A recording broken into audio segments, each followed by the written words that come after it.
my name is Rachel, and I'm here to tell you about some books that are going to be coming out on July 19th, 2016.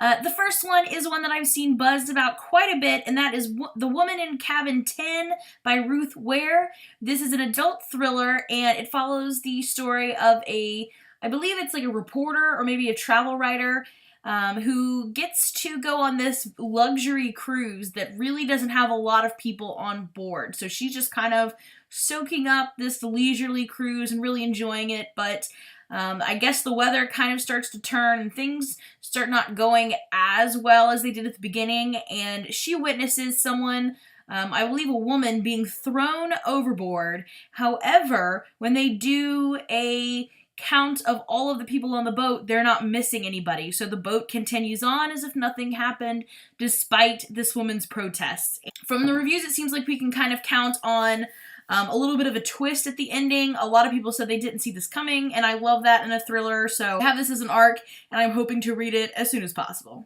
Next up is The Hopefuls by Jennifer Close. This is an adult contemporary novel about a young couple who moves to Washington, D.C. I believe the husband has kind of a political career, and the wife just doesn't fit in.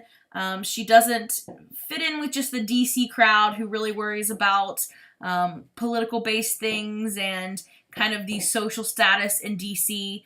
However, they do hook up with another couple and kind of become friends with them until there's some friction there with some jealousy and maybe some trust issues. So this seems like a very character-driven book. The only complaint I saw in some of the reviews that it was very slow and not a lot of things happened.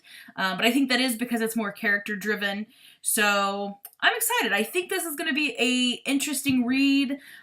This sounds like something, though, that might be better for fall than summer. I feel like most of the time in the summer, people want, kind of fast-paced thrillers or like a romance, not necessarily a kind of slow-moving, character-driven book. So it might be better for the fall, and especially as we enter into the season of elections. So keep this in mind for the fall. Next up is Losing It by Emma Rathbone. This is an adult contemporary about a girl who finds herself at the age of 26, still a virgin, and she's kind of worried about this condition.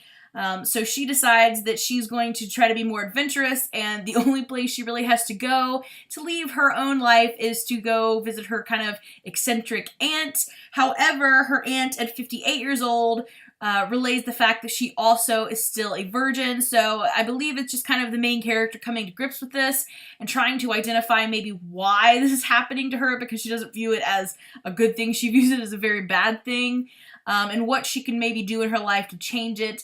And I think I'm not sure. I feel like I'm either going to love this book or hate this book. I think, I'm hoping I'm going to like it. I hope it's more of kind of a introspective look at, women and this woman's life and what's really important. And I hope it's a really good read and kind of funny and lighthearted as well, and not necessarily just about her, trying to jump into bed with the first guy that she can get her hands on. So we'll see. We'll see. Next up is A World Without You by Beth Revis, and when I read the description for this, I immediately went on and requested an arc of this. I literally read the review and was just like, wow, I think this is going to be such a powerful book about mental illness.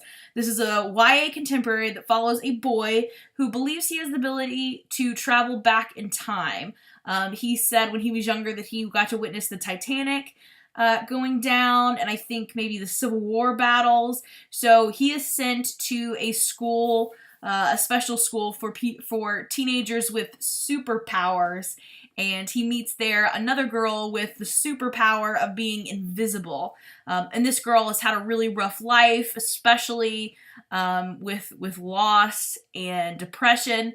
And even though these two form a very strong bond, I believe this girl ends her life, and the rest of the story is about this boy dealing with it. And basically, he doesn't deal with it. He doesn't believe that she's dead. He thinks that he's left her in the past. So he tries to go back in the past to find her / save her. And this just sounds like it's going to be super emotional. I don't really like emotional books, but I I don't know. I'm really drawn to this description. I think this is going to be an amazing read that we hear a lot about this year. Next up is Little Black Dresses, Little White Lies by Laura Stampler. This is a YA contemporary.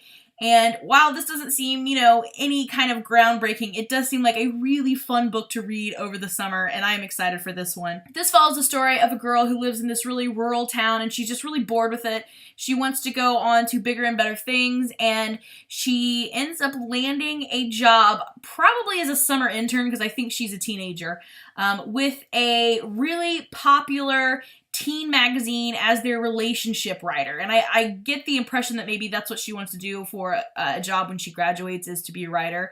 So she's super excited. However, it turns out she's fibbed on her resume and she doesn't actually have any relationship experience. She used all of her best friend's stories to land this job. So she's hoping she can kind of learn it along the way while she gets to spend her summer in New York City working on this magazine. So it's going to be one of those fun, quick, easy reads that reads like a romantic comedy, and I think it's going to be really fun to read this summer. The next one is Click Here to Start by Dennis Markell, I believe, and this basically sounds like Ready Player One for a younger audience. The age range seems to kind of differ a little bit, somewhere between middle grade and young adult, definitely for a younger audience.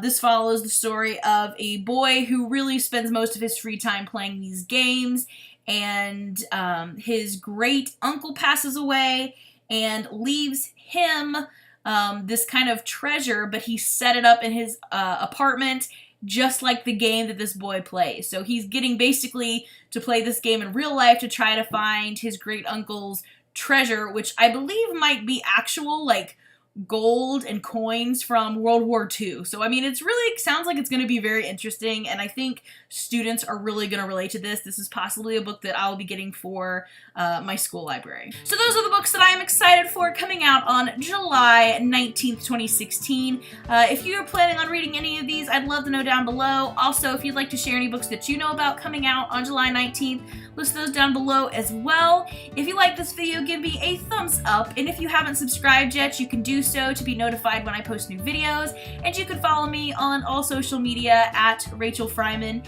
And thank you for watching. I hope you had a wonderful day, and don't spend all your money on the new books. Thanks for watching, and I'll see you again soon with another video. Bye for now!